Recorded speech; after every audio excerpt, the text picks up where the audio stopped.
گشت گرداگرد مهر تابناک ایران زمین.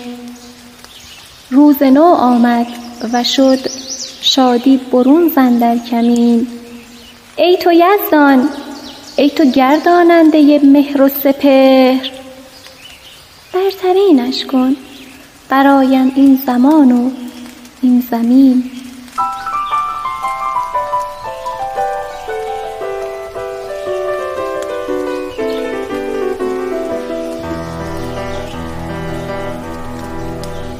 بوی باران، بوی سبزه، بوی خاک، شاخه های شسته باران خورده پاک، آسمان آبی و ابر سپید، برگ های سبز بید،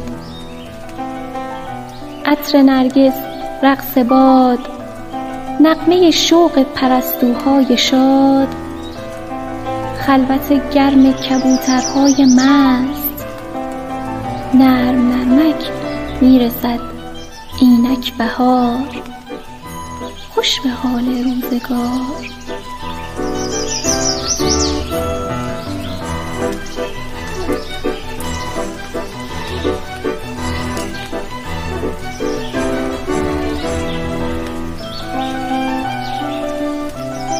خوش به حال چشمه ها و دشت ها، خوش به حال دانه ها و سبزه ها، خوش به حال غنچه های نیمه باز، خوش به حال دختر میخک که میخندد به ناز، خوش به حال جام لبریز از شراب، خوش به حال آفتاب.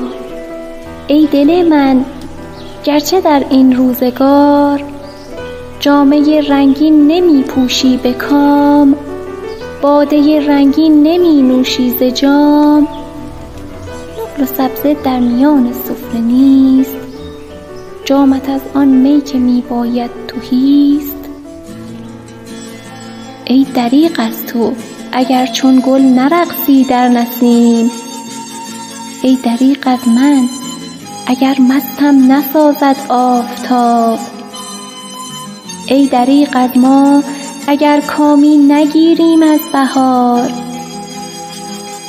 گر نکوبی شیشه غم را به سنگ، هفت رنگش می شود 70 رنگ.